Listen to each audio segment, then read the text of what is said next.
আসসালামু আলাইকুম সুপ্রিয় দর্শক, আমার কুকিং চ্যানেল দীপ কিচেনে আপনাদের সবাইকে স্বাগত। আজকে আমি করে দেখাবো খুবই প্রিয় জনপ্রিয় একটি ড্রিঙ্কস, সেটা হচ্ছে ম্যাঙ্গো ফ্রুটিকা, আমের জুস যাই বলেন, জিনিস কিন্তু একটাই। সেটাই আমি করে দেখাবো আমি যেভাবে করি বাসায়, সেভাবে খুবই সহজ উপায়ে সহজ পদ্ধতিতে করা যায় আর খেতেও খুব সুস্বাদু। চলুন তাহলে কথা না বাড়িয়ে রেসিপিটা শুরু করা যায়। ফ্রুটিকা তৈরি করার জন্য আমি এখানে এই সাইজের 3টা আম কেটে নিয়েছি পাকা, এখানে আমার 2 কাপ হয়েছে। আর এখানে নিয়েছি একটা আম ছোট, মানে ওই সাইজেরই, এখানে 1 কাপ আছে। মানে যতটুকু আপনি পাকা নেবেন অর্ধেকটা নেবেন কাঁচা আম। কিন্তু কাঁচা আমটা আবার টক ভাবটা দেখবেন, যদি বেশি টক হয় তাহলে একটু কমিয়ে নেবেন। আর এখানে আছে 3/4 কাপ চিনি। আমি মিষ্টিটা আমার অনুযায়ী নিয়েছি, আপনারা 1 কাপও দিতে পারেন, আবার এর চেয়ে কমও দিতে পারেন, মিষ্টির উপরই ডিপেন্ড করে আপনাদের চিনিটা দেওয়া। আর এখানে 1/2 লিটার পানি আছে, এটা দিয়ে আমি শিরা তৈরি করে নিব, চিনির শিরা। আর এখানে 1/2 লিটার পানি আছে, এখানে আমটা সিদ্ধ করে নিব, মানে টোটাল 1 লিটার পানি লাগবে আমার। এখন আমি চলে যাচ্ছি, এই যে আমগুলি এটা আমি দিয়ে দিব এই হাঁড়ির মধ্যে, যেখানে 1/2 লিটার পানি রেখেছি আমি। আর আমটা দুটো আমি একসাথে আমি সিদ্ধ করে নিব। এখন সিদ্ধ করার জন্য আমি চলে যাচ্ছি চুলায়। এই দেখুন আমের পানিতে বলক এসে গিয়েছে। এখন আমি এটাকে মিডিয়াম আঁচ দিয়ে ঢাকনা দিয়ে ঢেকে একটু নেড়ে চেড়ে ঢাকনা দিয়ে রেখে যতক্ষণ না সিদ্ধ হচ্ছে আমটা ততক্ষণ আমি সিদ্ধ করে নিচ্ছি। আমি টাইমটা বলবো না, অনেকের চুলার তাপ বেশি থাকে কম থাকে, সে অনুপাতে এটা সিদ্ধ হবে। আমের ইয়েও বোঝা যায় না অনেক সময়, আমটা বেশি কম মানে বেশিক্ষণ লাগে একটু কম লাগে, এই জন্য টাইমটা বললাম না। এখন আমি ঢেকে রেখে দিব যতক্ষণ লাগে সিদ্ধ হতে ততক্ষণ। আমটা আমার সিদ্ধ হয়ে গিয়েছে, এই দেখুন একদম সুন্দরভাবে সিদ্ধ হয়েছে। এই যে এটা কাঁচা আম, এটাও গলে গিয়েছে, এটা পাকা আম, এটাও গলে গিয়েছে। এখন আমি যেটা করব, এটা নামিয়ে একদম ঠান্ডা হতে দিব।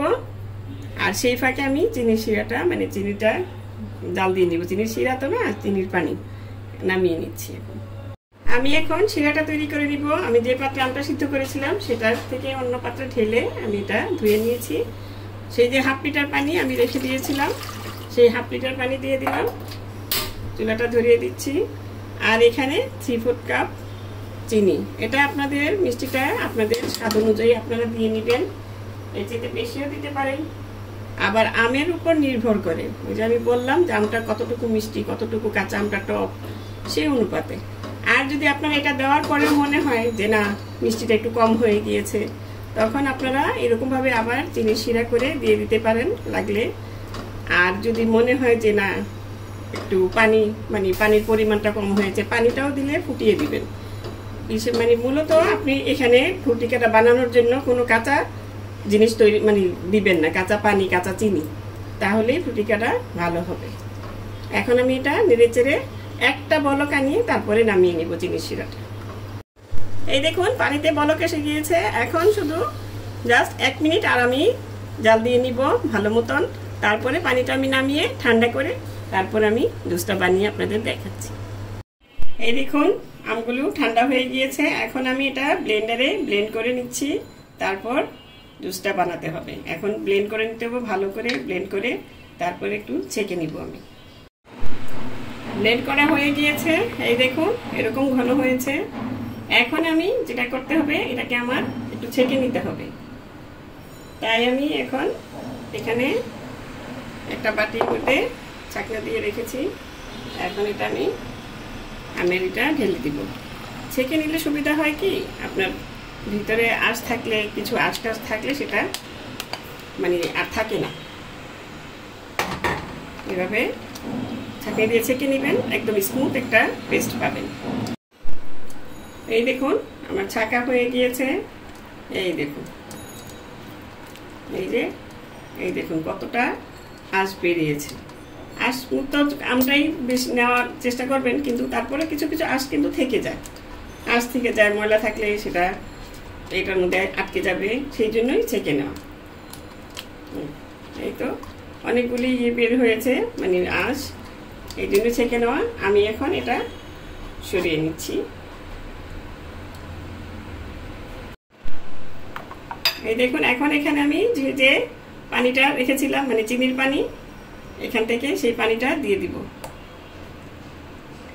পুরোটা দিবেন না, আস্তে আস্তে ঢেলে দেখবেন ঘনত্বটা কতটুকু আপনার পছন্দসই সেভাবেই দিবেন, কারণ আমটাও মিষ্টি, চিনির পানি।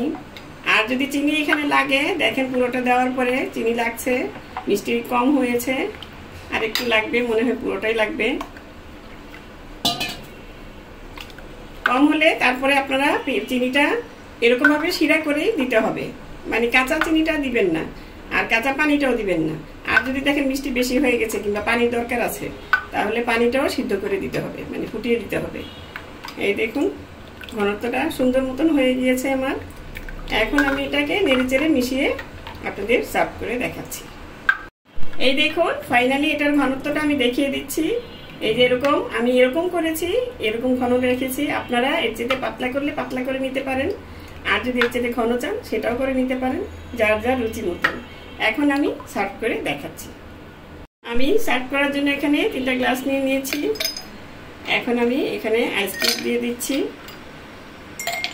আপনারা এভাবেও পরিবেশন করতে পারেন। আবার আমি কিন্তু ওগুলো ঠান্ডা করেই নিয়েছিলাম, জুসটাও ঠান্ডা আছে। এখন আমি ঢেলে দিচ্ছি।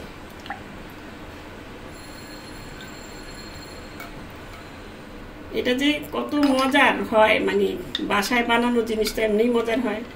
আর আমের সিজনে এটা বানিয়ে খাবেন, বাচ্চাদেরও খাওয়াবেন, আশা করি সবারই ভালো লাগবে।